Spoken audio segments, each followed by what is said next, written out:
네, 여러분들 이렇게 이 새 아침에 다시 만나서 참으로 반갑습니다. 오늘 함께 나눌 말씀은 시편 41편입니다. 시편 41편 함께 읽고 또 말씀 나누겠습니다. 시편 41편. 빈약한 자를 권고하는 자가 복이 있으며 재앙의 날에 여호와께서 저를 건지시리로다. 여호와께서 저를 보호하사 살게 하시리니 저가 세상에서 복을 받을 것이라. 주여, 저를 그 원수의 뜻에 맡기지 마소서. 여호와께서 쇠약한 병상에서 저를 붙드시고 저의 병중 그 자리를 다 고쳐 펴시나이다. 내가 말하기를 여호와여, 나를 긍휼히 여기소서. 내가 주께 범죄하여 싸우니 내 영혼을 고치소서 하였나이다. 나의 원수가 내게 대하여 악담하기를 저가 어느 때에나 죽고 그 이름이 언제나 멸망할꼬 하며 나를 보러 와서는 거짓을 말하고 그 중심에 간악을 쌓았다가 나가서는 이를 광포하오며 나를 미워하는 자가 다 내게 대하여 수군거리고 나를 해하려고 꾀하며 이르기를 악한 병이 저에게 들었으니 이제 저가 눕고 다시 일지 못하리라 하오며 나의 신뢰하는 바 내 떡을 먹던 나의 가까운 친구도 나를 대적하여 그 발꿈치를 들었나이다. 그러하오나 주 여호와여, 나를 긍휼히 여기시고 일으키사 나로 저희에게 보복하게 하소서. 나의 원수가 승리치 못함으로 주께서 나를 기뻐하시는 줄을 내가 아나이다. 주께서 나를 나의 완전한 중에 붙드시고 영영이 주의 앞에 세우시나이다. 여호와 이스라엘의 하나님을 영원부터 영원까지 찬송할지로다. 아멘. 아멘. 네, 이 시편 41편 이제 오늘 두 번째 시간인데요. 이렇게 빈약한 자를 권고하고 또 저를 보호하고 또 살게 하시고 그리고 3절에 쇠약한 병상에서 붙드시고 그 병중 그 자리를 다 고쳐 펴시나이다 라고 이렇게 고백하는 그 사람이 그런 은혜를 입는 그 대상이 바로 4절에 본인 자신임을 그렇게 여기 이야기하고 있습니다. 다시 말하면 3인칭을 계속해서 이야기를 했어요. 그렇죠? 빈약한 자, 그리고 저를 계속 이렇게 3인칭으로 이야기하다가 이제 4절에서는 내가 말하기를 이렇게 이제 이 이야기가 자신의 이야기였음을 이렇게 이야기를 하는 것입니다. 그렇죠? 내가 말하기를 1인칭으로 바뀌고 있어요. 나를 긍휼히 여기소서. 내가 주께 범죄하였사오니 내 영혼을 고치소서. 나의 원수가 그리고 나를 보러 와서는 또 나를 미워하는 자가 나의 신뢰하는 바, 그렇죠? 나의 원수가 나를 나의 완전한 정에 붙드시고. 그래서 여러분, 이 모든 이야기가 결국 자신의 이야기였음을 이야기하면서 오늘 저희는 이 다윗의 경험을 통해서 결국 또 예수님의 그런 경험을 저희가 살펴보게 될 것입니다. 이 이야기가 또 예수님의 이야기이기도 해요. 그렇죠? 그래서 이것이 시편 41편이 꼭 메시아 시편이다. 이게 전체가 다 그렇다고 이야기할 수는 없습니다만 우리가 몇 차례 시편을 살펴보았듯이 예수님에 대하여 가리키는 그런 여러 구절들이 시편 가운데 있습니다. 그렇죠? 그래서 우리는 그런 부분들에 대하여서는 이런 부분은 메시아 시편에 해당한다. 이렇게 또 이야기할 수가 있는 것입니다. 그리고 이것이 다윗의 이야기이고 또 예수님에 대한 이야기이기도 하지만 동시에 또 우리에 대한 이야기이기도 합니다. 그렇죠? 왜냐하면 이런 일들은 이 5절부터 9절까지 있는 이런 일들은 우리에게도 숱하게 일어나는 일이기 때문에 그렇습니다. 그래서 우리는 다윗의 경험, 또 예수님의 경험, 또 우리의 경험이 이곳에 다 이렇게 오버랩되어 있음을 저희가 보게 되는 것입니다. 그래서 여기 5절부터 9절까지 이 원수가 내게 대하여 악담하고, 그렇죠? 멸망하기를 바라고 거짓을 말하고 이렇게 하는 그 가까운 친구도 대적하게 되는 이 경험이 이 모든 일이 다윗과 예수님과 우리의 경험이 지금 되고 있는데 특별히 여기 여러분 8절에 악한 병이 저에게 들었으니 이제 저가 눕고 다시 일지 못하리라. 이렇게 참 정말 악담을 하는. 근데 어제 저희가 이제 잠깐 좀 살펴봤습니다만 이 악한 병이 뭐와 관련이 있다고 제가 그 힌트를 드리고 넘어갔습니까? 이게 악귀, 사단, 마귀와 관련이 있어요. 그게 이제 왜 그런지 제가 말씀을 드리겠어요. 여기 악한 병이 저에게 들었으니 이제는 병상에 누워서 못 일어난다. 이렇게 이제 저주 비슷하게 하는 것인데, 여기서 악한 병이라고 할 때는 여러분 악한 병이 무엇인지 여기 구체적으로 나와 있지는 않아요. 그렇죠? 그런데 여기서 악하다고 쓰인 그 원문에 보면 여러분이 제가 소선지서 공부할 때, 호세아 공부할 때 들어보셨던 단어가 나옵니다. 그건 바로 벨리알이라고 하는 것입니다. 벨리알. 벨리알 기억하십니까, 여러분? 호세아 4장 6절에 내 백성이 지식이 없음으로 망하는도다. 그렇죠?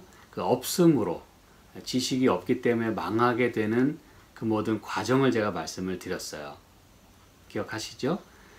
없어진다는 건 서서히 없어지는 것인데 결국 그러다 보면은 썩고 부패하고, 그렇죠?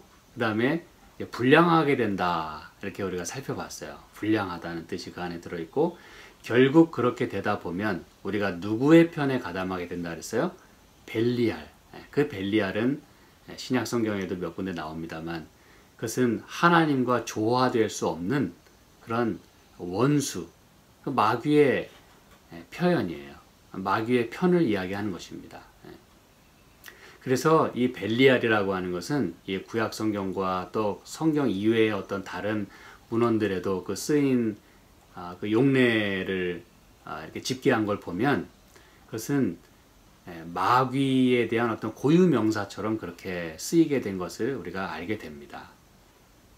그렇다면 이게 무엇인가? 이르기를 악한 병이 저에게 들었으니 이제 저가 눕고 다시 일지 못하리라. 이렇게 이야기하는 것은 여러분 진짜 어마어마한 그 저주라는 걸 저희가 알게 되는 것이에요.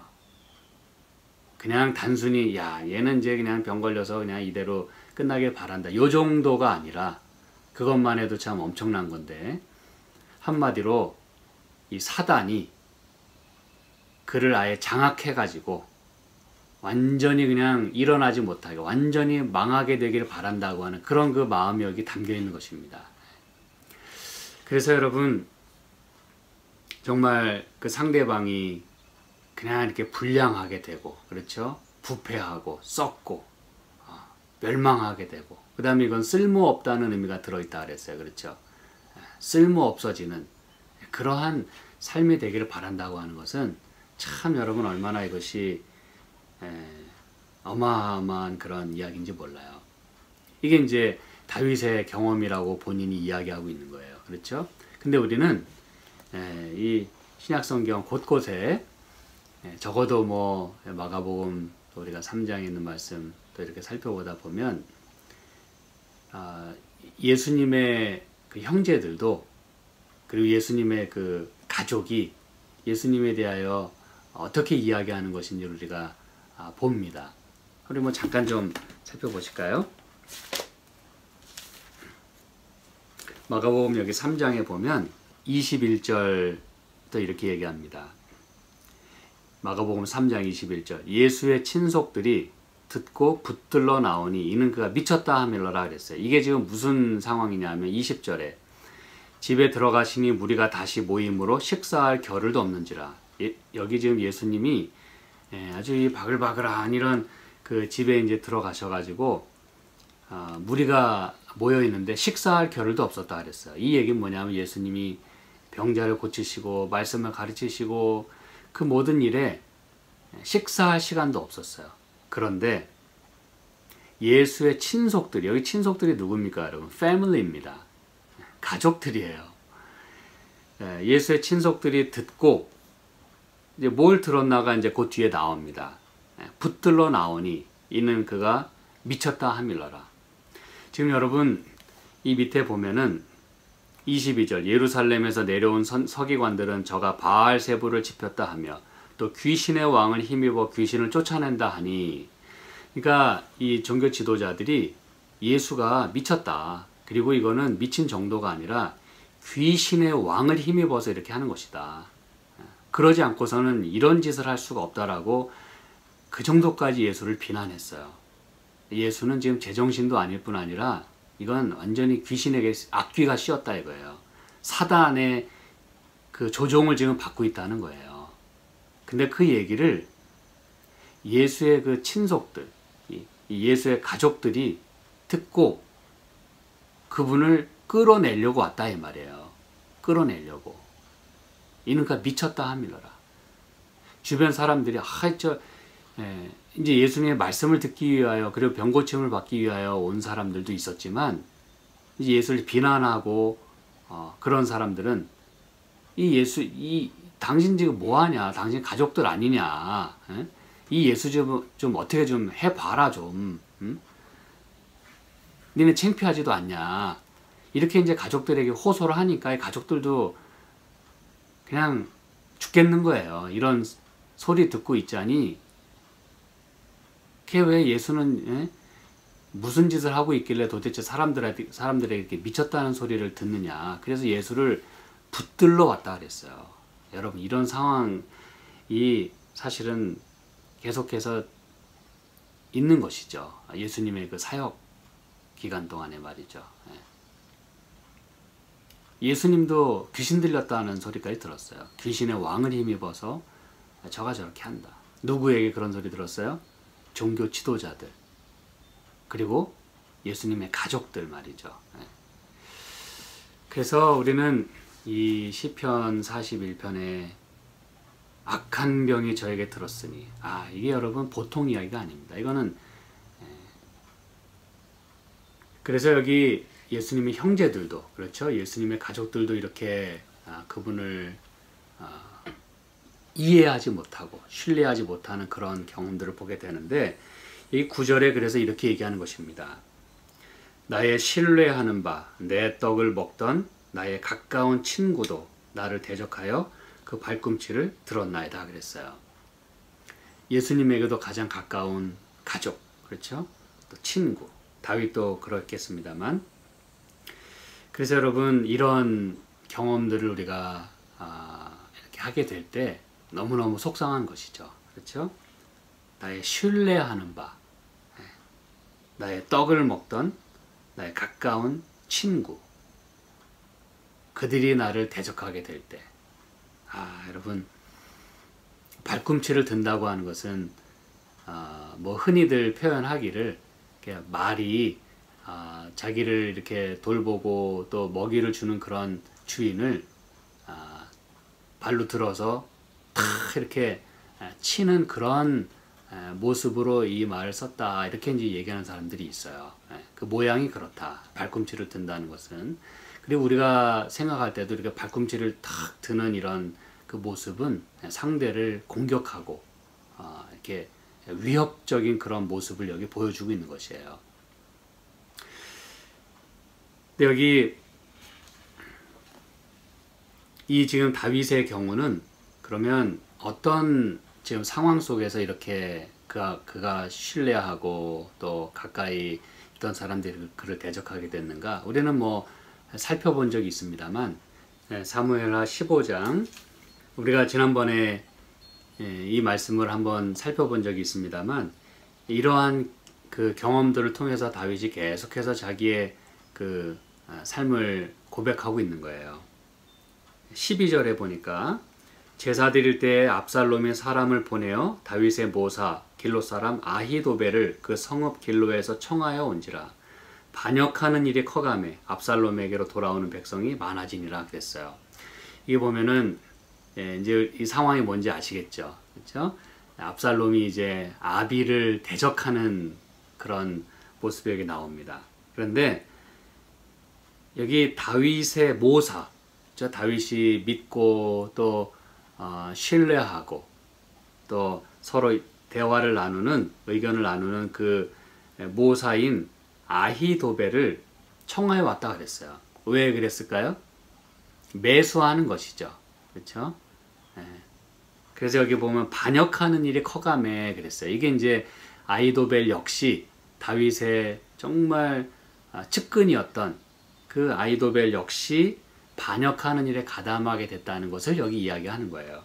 그러면서 압살롬에게로 돌아오는 백성이 많아졌다 그랬어요. 그도 그럴 것이 다윗의 가장 가까운 사람도 이렇게 반역하게 되니까 뭐 그 밑에 따라가던 많은 사람들이 우르르 이제 반역에 가담하게 됐다는 뜻이에요.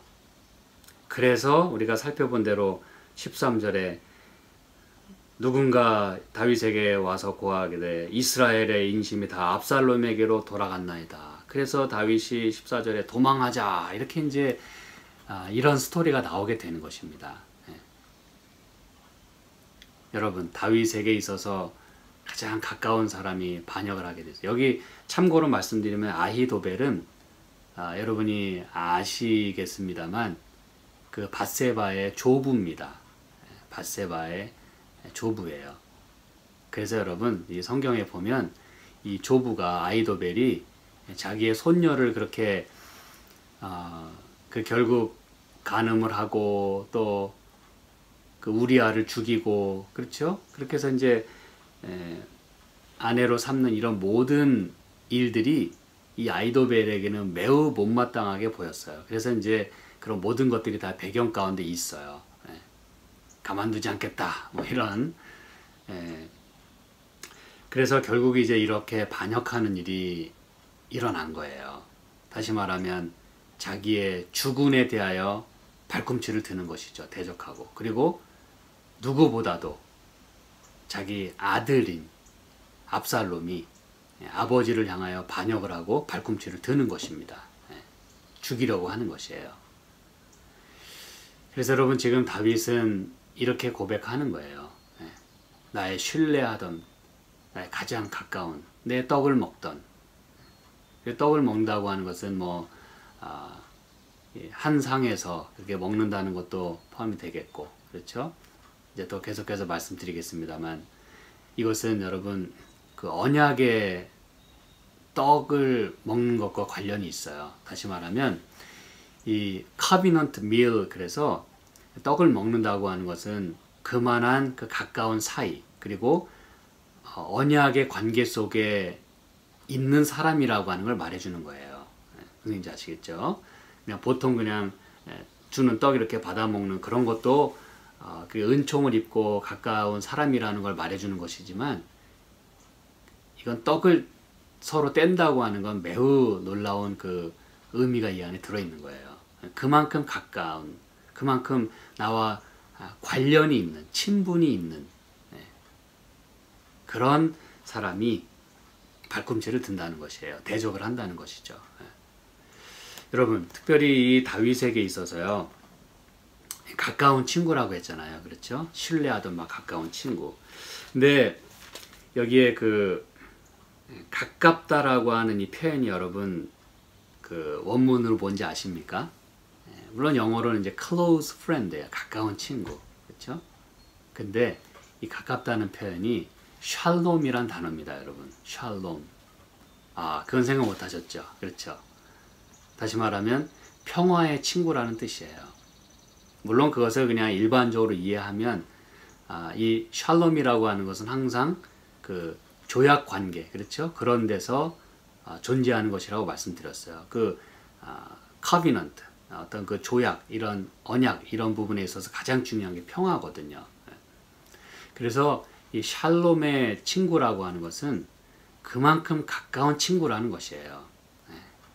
언약 관계를 맺는 모든 신뢰를 두고 뗄래야 뗄 수 없는 그런 관계 속에서 살아가는 사람을 말하는 것이에요. 우리가 예를 들어 언약의 피로 가까워졌다 이렇게 이제 표현할 때 그런 것입니다. 예수님의 피로 우리가 가까워졌다라고 할 때, 그렇죠? 저와 여러분이 지금 얼굴과 얼굴을 대면하지 못하지만 이게 말씀으로 가까이 저희가 이렇게 지내고 있는 것입니다. 그렇죠? 바로 옆에 있는 것처럼, 바로 앞에 있는 것처럼. 그런데 이 다윗에게 있어서 그렇게 가까운 그 샬롬의 친구. 근데 여러분 잘 보시기 바랍니다.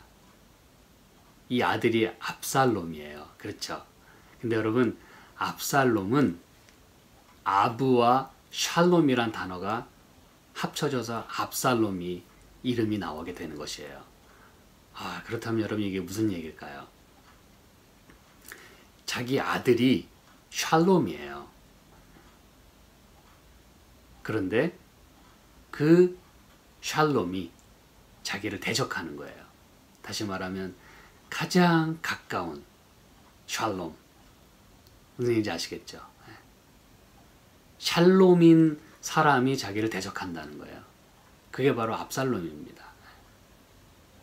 가장, 물론 압살롬 말고도 여럿 있고 여러 상황이 있었습니다만 지금 다윗은 그걸 포함하고 있는 거예요. 그게 가장 메인으로 지금 그게 가슴 아픈 거예요. 자기의 떡을 먹던 그 떡은 여러분, 아비가 자식에게 먹여주는 한마디로 맘마죠. 맘마. 그런 아들이에요. 자기가 떡을 먹여주던 그 자기 사랑하는 아들. 그리고 여기 이제 가까운 친구라고 하는 것을 이렇게 다른 성경 번역들을 보면 bosom friend라고 이렇게 돼 있어요. boসম이라는 거는 이제 가슴이잖아요. 그렇죠? 품. 그래서 이 품는 친구라는 뜻이에요. 품는 친구. 더군다나 이 아들은 자기가 품에 안고 키웠던 그런 아들이에요. 품의 자식이에요. 품의 자녀, 품의 사람이에요. 그런데 가장 가까운 그 품 안에 있던 자식이 자기를 대적하는 것입니다. 그 외에도 이 다윗에게는 많은 그 언약 관계에 있었던, 그렇죠? 조약 관계에 있었던 그런 가까운 사람들이 많이 있었을 거예요. 서로 샬롬을 빌어주던, 그렇죠? 당신에게 평화가 있기를 바랍니다.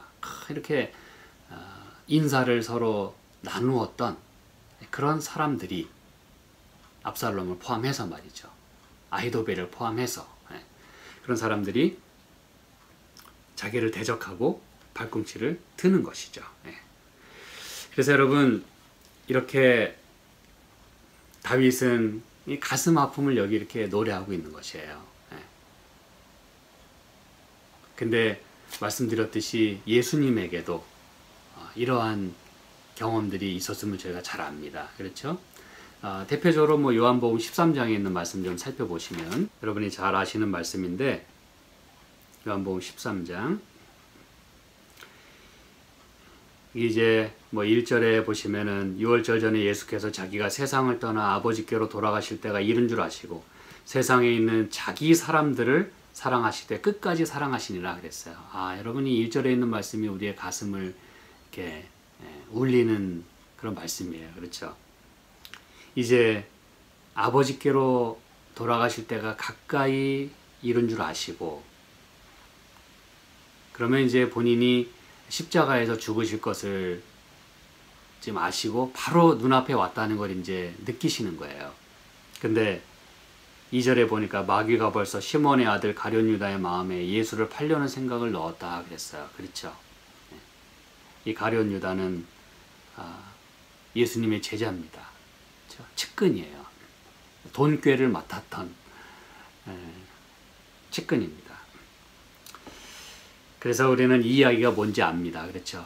예수님을 팔려고 하는 그 가룟 유다와 또 예수님과의 그런 그 은밀한 그 대화가 여기 오고 갑니다. 그렇죠? 그러면서 18절 이렇게 얘기합니다. 내가 너희를 다 가리켜 말하는 것이 아니라 내가 나의 택한 자들이 누구인지 알미라. 그러나 내 떡을 먹는 자가 내게 발꿈치를 들었다 한 성경을 응하게 하려는 것이니라 그랬어요. 여러분, 지금 이 상황이 떡을 같이 나누는 그런 상황이었어요. 그러면 제가 지금까지 말씀드린 게 이제 다 총체적으로 이해가 되시죠? 그렇죠? 이 떡은 언약의 떡입니다. 예수님이 마지막 제자들과 나누셨던 만찬이에요. 6월절 만찬. 당신의 피와 당신의 그 희생하시게 될 몸을 상징하는 그런 떡과 포도즙을 나누는 타이밍이었어요.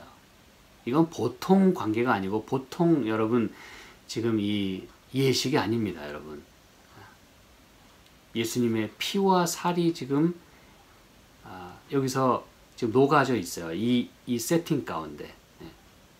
그런데 나의 떡을 먹는 자가 내게 발꿈치를 들었다 한 성경을 응하게 하려 함이라. 이게 이제 무슨 얘기인지 아시죠? 가룟 유다가 이제 예수님을 배신하는 거예요. 팔아 넘기는 것입니다.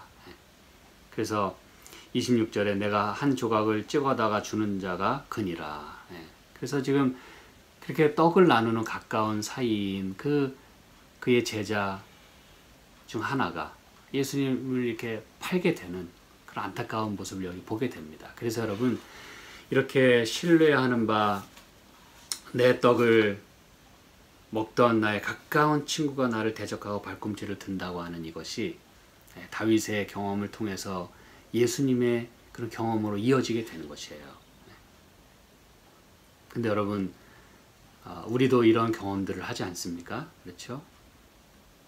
혹시 내가 상대에 대하여 이렇게 하고 있지는 않는지를 우리가 생각해 봐야 될 것이고, 또 우리의 경험들을 통해서 참 나의 믿고, 그렇죠? 나를 따르고 서로 이렇게 안부를 묻던, 그냥 좋아 못 살던 그런 사람들이 어느 날 갑자기 등을 돌리고 뭐 잘못이라도 했으면 몰라요. 내가 정말 죽을 죄를 지고 정말 미안한 일을 하고 그래서 뭐 그렇다 하면 그나마 이해가 돼요. 아, 그래 내가 잘못한 게 좀 있지. 근데 여러분 여러 경우에 보면 진짜 저 사람은 나한테 그러면 안 돼요. 내가 잘못한 게 없어요. 근데도 등을 돌리고, 참 안타까운 일입니다. 그렇죠? 우린 이런 그 다윗의 마음을, 예수님의 마음을 그저 작게나마 우리가 이해를 하게 되는 것이에요. 이게 이런 거구나. 예수님도 이렇게 가까운 사람에게 배신을 당하시고, 그렇죠? 그래서 이 성경에 보면 예레미야 선지자도 예레미야 20장에 이렇게 얘기합니다. 이게 뭐 다 남 얘기만은 아니라는 걸 여기 얘기해 주고 있는 것이죠. 그렇죠? 오늘 우리에게도 다 해당될 수 있다는 얘기인데, 예레미야 20장 10절에 보면 이렇게 얘기합니다. 나는 무리의 비방과 사방의 두려움을 들었나이다. 그들이 이르기를 고소하라. 우리도 고소하리라 하오며, 나의 친한 벗도 다 나의 타락하기를 기다리며 피차 이르기를 그가 혹시 유혹을 받으리니 우리가 그를 이기어 우리 원수를 갚자 하나이다 그랬어요. 여러분 이 참 안타까운 이야기입니다. 그렇죠? 예레미야 선지자 아닙니까? 하나님이 그 백성들을 돌아오게끔 그렇게 보낸 선지자예요. 그런데 무리가 비방하고 이렇게 이게 보면 그 테러라고 하는 단어가 사용이 됐어요. 그 사방의 두려움, 이게 테러라 그랬어요. 테러가 여러분 꼭 뭐 건물을 폭파하는 것만이 테러가 아니에요. 사람에 대해서도 그렇게 악한 마음을 가지고 그 사람의 그 멸망하기를 기다리는 그 마음이 바로 성경은 테러라고 이야기를 하고 있어요. 근데 그들이 이르기를 고소하라 했어요. Let's report him. report. 이런 경험들을 아마 여러분도 하셨을 거라고 생각합니다. 참 여러분 아찔합니다. 도대체 왜 그런 일이 있어야 하는지 참 여러분 납득하기가 어려워요. 근데 이 이야기가 이제 성경 가운데도 다 이게 우리의 이야기라는 것이에요. 그렇죠? 고소하라, 고소하리라. 나의 친한 벗도 다 나의 타락하기를 기다리고. 여러분, 이 교회의 목사가 타락하기를 기다리는 그런 거라 이 말이에요. 뭐 비슷한 그런 경우들이 참 많이 있는 것 같아요. 그렇죠? 목사가 잘 되기를 바라고, 지도자가 잘 되기를 바라고 격려하고 박수를 쳐주는 대신에 망하기를 바라는 것이죠. 예. 고소해가지고 뭐 어떻게 하겠다는 것입니까, 여러분? 그 사회에 끼칠 영향은 생각 안 해보시나요? 설령 잘못이 있다 하더라도 어떻게든 그것을 바꾸고 일이 잘 되도록 해야 되는 게 우리 크리스천의 정신 아닌가요? 근데 없는 걸 갖다 붙이면서 수하겠다고. 여러분, 이건 정말 타락하기를 기다리고 피차 말하기를 그가 혹시 유혹을 받으리니 우리가 그를 이기어 우리 원수를 갚자 하나이다.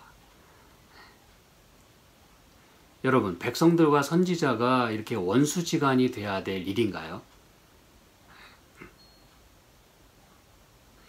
자, 그래서 여러분, 이게 다 우리의 이야기예요. 다윗의 이야기, 예수님의 이야기, 우리의 이야기. 그래서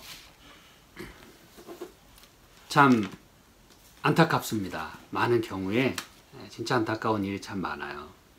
그런데 이게 이제 다윗이 이렇게 고백을 합니다, 여러분. 원수가 나를 그렇게 대적할 때, 그 원수가 다름 아닌 가장 가까운 사람들이에요. 그렇죠? 그럴 때 우리가 어제도 살펴봤습니다만 다른 사람은 다 이렇게 모함하고 고소하고 악담을 할 때 우리는 어떤 마음을 가져야 된다 그랬어요? 권고해주고, 그렇죠? 그 권고한다는 거, 하늘의 눈으로 바라봐 줄 수 있다는 거, 그렇죠? 여기 10절에 그래서 이렇게 얘기하는 것입니다. 그러하오나, 이게 이제 다윗의 신앙이고 또 예수님의 신앙이고 또 이게 우리의 신앙이 돼야 되는 거예요. 그러하오나 주 여호와여 나를 긍휼히 여기시고 일으키사 나로 저희에게 보복하게 하소서. 아유, 목사님, 여기 보복하게 해달라는 게 무슨 참된 신앙입니까? 그러는데 여러분 잘 생각해 보시기 바랍니다. 나를 긍휼히 여기시고, 이게 이제 우리의 그런 신앙이 돼야 되는 거예요. 내 자신을 돌아보고, 또 여기 4절에도 그랬지만 나를 긍휼히 여기소서. 내가 주께 범죄했습니다. 하나님께 이렇게 자기 자신을 늘 살피는 그런 일이 가장 필요하고, 일으키사, 나를 좀 일으켜 주십시오. 나로 저에게 보복하게 하소서. 여러분, 여기서 보복이라는 것은 뭐 피해 안갚음을 말하는 것일까요? 네, 뭐 그런 의미들이 있을 수 있겠어요. 가장 기본적으로 속상하니까. 그리고 이 언약에 기반해서 저렇게 하나님의 뜻에 따르지 않는 자들을 당신의 뜻대로 이렇게 공의대로 처리해 주세요. 그거는 기본적인 기도예요. 그러나 잘 생각해 보실 것은, 여기서 보복이라고 하는 것은 여러분, 다윗에게 있어서 참된 보복은 무엇이었을까요? 이제 그걸 여러분 생각해 보시기 바랍니다. 답을 찾으셔야 돼요. 다윗이 자기를 죽이려고 한 압살롬을 자기도 막 쳐서 죽이는 게 보복이었을까요? 다윗이 정말 그렇게 했습니까? 아니요. 오히려 이 압살롬이 이제 이렇게 포위를 당하게 됐을 때 자기 신하들에게 다윗은 그랬어요. 절대 압살롬을 죽이지 마라. 여러분, 정상적인 상황이었으면 죽여라 이렇게 돼야 되는 거예요. 그런데 다윗은 그럴 수가 없었어요. 죽이지 마라. 근데 결국은 자기 신하가 죽이지 않습니까? 그렇죠? 여러분, 이게 이렇게 되는 거예요. 그리고 여러분, 다윗이 진정으로 보복하는 길이 무엇이었을까요? 그가 잘 되는 것이었어요. 일어나는 것이었어요. 그래서 여기 여호와여 나를 긍휼히 여기시고 나를 일으키사 그랬잖아요. Raise me up. You raise me up. 여러분, 이게 진정으로 보복하는 길입니다. 여러분, 무슨 얘기인지 여러분 분명히 이해하시기 바랍니다. 우리의 보복도 그래야 돼요. 우리를 힘들게 하는 그런 사람들에 대하여 내가 보복하는 길은 내가 잘 사는 길이에요. 내가 일어서는 것입니다. 내가 똑바로 사는 거예요. 하나님의 뜻대로 사는 거예요. 그게 여러분 손해보는 것 같죠? 상대방에게 내가 아무것도 내가 이렇게 끼치지 못하는 게 막 속상합니까? 여러분, 내가 하나님 앞에 올바로 서는 것이, 넘어졌던 내가 일어나는 것이 그게 하나님의 뜻이고, 그게 여러분 진정으로 상대방에 대한 보복입니다. 여러분, 내가 망하기를 바라는데, 내가 유혹을 받기 바라고 넘어지길 바라고 그러는데, 내가 떳떳하게 진실되게 잘 사는 거예요. 그럼 여러분 그게 진정한 보복이고, 그게 여러분 하나님께서 원하시는 것이에요. 잘 살면 얼마나 좋습니까? 그렇죠? 그게 뜻입니다. 예수님의 경우도 결국 사람들이 그를 십자가에 못 박았어요. 그렇죠? 그런데 예수님이 진정으로 보복하는 것은 무엇이었을까요? 그가 부활하시는 것이었어요. 무슨 얘기인지 아시겠습니까, 여러분? Raise me up. 나를 일으키사. 여러분 놀랍지 않습니까? 예수님께서 이 세상에 대하여, 자기를 미워하던 자에 대하여, 그리고 그를 치던 자에 대하여, 원수에 대하여, 마귀에 대하여, 악에 대하여, 죄에 대하여 그가 보복할 수 있는 유일한 길은 다시 일어나는 것이었어요. 그래서 결국 모든 것이 다 정복된 것이에요. 죄도, 악도, 원수도, 마귀도. 여러분, 그래서 나의 원수가 승리치 못함으로 주께서 나를 기뻐하시는 줄을 내가 아나이다. 주께서 나를 나의 완전한 장에 붙드시고 영원히 주 앞에 세우시나이다. 이게 여러분 진정으로 승리하는 그런 삶인 것이에요. 압박을 당하고 배신을 당하고 너무너무 속상하고 내가 짓눌리게 되고 수많은 날 동안 여러분 이런 일을 경험하게 되면 정말로 괴롭습니다. 너무너무 힘들어요.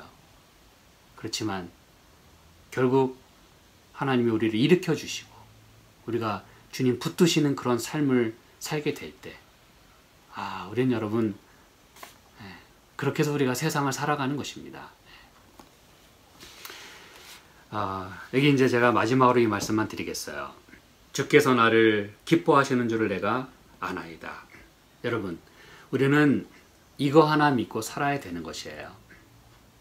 다윗도 그러했고 예수님도 그러하셨어요.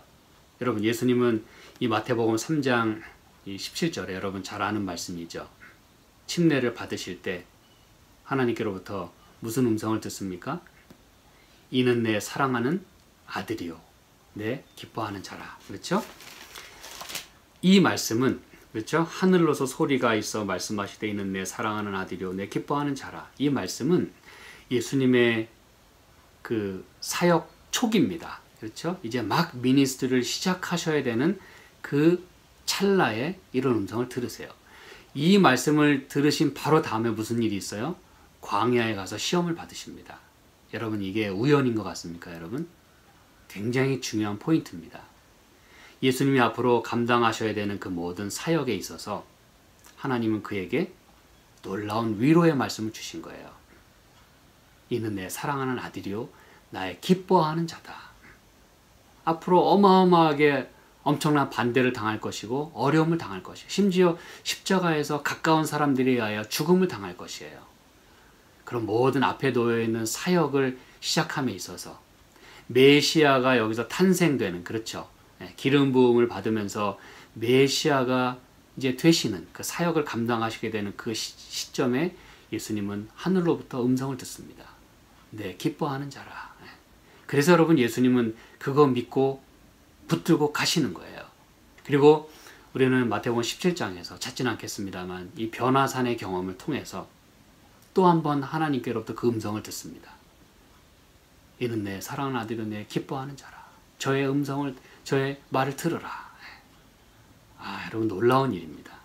변화산의 경험은 예수님이 이제 십자가에 가시기 얼마 전에 있었던, 너무너무 지치고 힘드셨던 예수님이 기도하기 위하여, 아버지를 만나기 위하여 높은 곳에 올라가셨을 때 있었던 일이에요. 그때 바로 모세와 엘리야가 나타나서 예수님을 위로하고 용기를 줬던 것입니다. 무슨 얘기인지 아시겠죠? 이게 여러분 보통 이야기가 아니에요. 가장 힘들 때 하나님께로부터 음성을 들어요. 내 기뻐하는 자라. 그래서 이 베드로서 1장에 보면 이 베드로가 그때의 경험을 이렇게 기억하면서 이런 말씀을 하는 거예요. 베드로서 1장 17절에 지극히 큰 영광 중에서 이러한 소리가 그에게 나기를 이는 내 사랑하는 아들이요 내 기뻐하는 자라 하실 때에 저가 하나님 아버지께 존귀와 영광을 받으셨느니라 그랬어요. 이게 이제 변화산에서의 그 경험을 이 베드로가 상기하면서 18절에 이렇게 얘기하는 거예요. 우리가 저와 함께 거룩한 산에 있을 때 하늘로서 나옴을 들은 것이라 그랬어요. 사랑하는 여러분, 오늘 저는 이제 말씀을 제가 마무리하면서 이제 이 시편 1권이 이렇게 해서 맞춰지는 것입니다.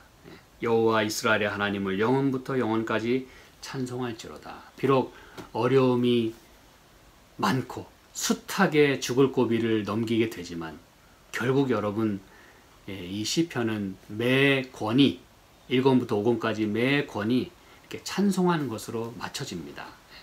영광을 하나님께 돌리는 것으로 맞춰져요. 이게 바로 신앙의 묘미이고 이게 바로 하나님께서 인자하시다고 하는 것의 증거이고 이게 바로 우리의 믿고 의지하는 하나님의 축복이고 은혜입니다. 우리는 그러한 사랑을 이렇게 경험하며 가는 것이에요. 여러분, 얼마나 많은 그 힘든 시간들이 있었습니까? 다윗에게도 예수님에게도 그리고 오늘 우리에게도 그렇죠? 그러나 저와 여러분이 아무리 힘들어도 상대방을 욕하고 같이 비방하고 같이 악담하는 것이 아니라 우리는 그들을 권고할 수 있어야 되고 그렇죠? 하늘의 눈으로 바라볼 수 있어야 되고 또 그들을 위해서 기도할 수 있어야 되고 배신을 당한 아픔이 있다 할지라도 다윗이 그리고 예수님이 그러하셨던 것처럼 내가 같이 보복하고 안 갚는 것이 아니라 내가 하나님 앞에 올바로 서게 되는 걸 통해서 부활하심을 통하여 하나님께서 일으켜주시고 그렇게 놀랍게 신앙을 열심히 하는 걸 통해서 진정으로 보복하게 되는 것처럼 저와 여러분도 하나님 앞에서 이렇게 올바로 설 수 있기를 바라고 힘드실 때마다 저와 여러분은 하나님의 자녀이고 하나님께서 우리를 기뻐하신다는 것을 부여잡고 힘든 그런 이 세상을 그리고 그 아픈 것을 그리고 이 죄악 세상을 그렇게 잘 이기며 살아갈 수 있게 되기를 간절히 소망합니다. 함께 기도하겠습니다. 하나님 아버지, 저희를 이렇게 시편 1권을 또 마칠 때까지 이렇게 저희를 인도하시고 또 말씀을 나누게 하셔서 감사합니다. 힘든 모든 여정을 마치고 또 이렇게 끝에는 주님을 찬송하고 영광을 돌리는 것으로 마치는 것을 보게 해주셔서 감사합니다. 저희들도 이렇게 가슴 아프고 뼈가 저릴 만큼 아픈 그런 기억들과 또 경험들이 있을 것입니다. 주님이셔 저희를 도우셔서 우리를 긍휼히 여기시고 우리를 일으켜 주시옵소서. 그래서 주님 앞에서 저희가 힘있게 참다운 그런 신앙을 저희가 해갈 수 있게 도와주시고 또 우리의 연약한 몸과 또 힘없음을 주님께서 불쌍히 여기시고 저희를 붙들어 주시고 또 힘 주시고 또 함께하여 주시옵소서. 오늘 하루의 삶과 또 모든 일정에 저희와 함께하여 주시기를 예수님의 이름으로 기도합니다. 아멘.